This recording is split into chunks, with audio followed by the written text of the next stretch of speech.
झामुमो गिरिडीह के प्रवक्ता कृष्ण मुरारी शर्मा ने दिसोम गुरु शिबू सोरेन को भारत रत्न से सम्मानित करने की मांग की है।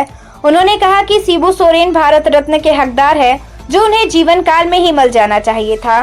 शिबू सोरेन ने हमेशा निचले पायदान पर खड़े लोगों के हक अधिकार की लड़ाई लड़ी। ये वो दौर था जब महाजनी प्रथा से गरीब लोग परेशान थे। गुरुजी ने इसके खिलाफ जंग छेड़ी और गरीबों को महाजनों के आतंक से मुक्ति दिलाई।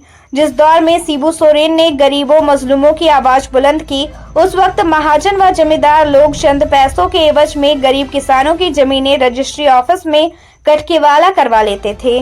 कटकेवाला में एक लिखित शर्त डलवा दी जाती थी कि निर्धारित दिनों में महाजन से लिया हुआ पैसा वापस कर देंगे, नहीं तो वो जमीन महाजन की हो जाएगी।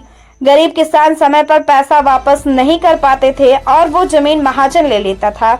इसके लिए दिसोम गुरुजी ने धनकटनी अभियान चलाया और जिन जमीनों को कटकेवाला था और जिस पर महाजन लोग धान रोपते थे, फसल पकने के बाद उन्होंने धनकटनी अभियान शुरू करवाया, यानी जिसका खेत उसकी फसल। उन्होंने महाजनी प्रथा के खिलाफ लड़ाई लड़कर इसकी चंगुल में फंसे लोगों को भी इस तरह से मुक्ति दिलाई।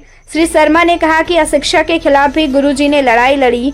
गांव के गरीबों को डिबिया जलाकर पढ़ने वालों के बीच गुरुजी ने लालटेन बांटा और कहा पढ़ना जरूरी है। गुरुजी ने नशा के खिलाफ भी अभियान चलाया और हड़िया दारू नहीं पीने को लेकर लोगों को, विशेषकर आदिवासी समाज को जागरूक किया। शर्मा ने कहा कि गुरुजी ने केवल आदिवासी ही नहीं बल्कि गरीब, शोषित, पीड़ित, दलित, पिछड़ों, अल्पसंख्यकों के भी अधिकार की लड़ाई लड़ी। उन्होंने सामाजिक न्याय की लड़ाई 70 के दशक से ही लड़कर लोगों को हक अधिकार दिलाने का कार्य किया।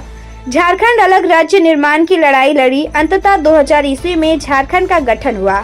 उनकी लड़ाई को मुकाम मिला। वे 8 बार लोकसभा सदस्य, 3 बार राज्यसभा सदस्य और 3 बार झारखंड के मुख्यमंत्री रहे। उनका जन्म 11 जनवरी 1944 को नेमरा गांव में हुआ था।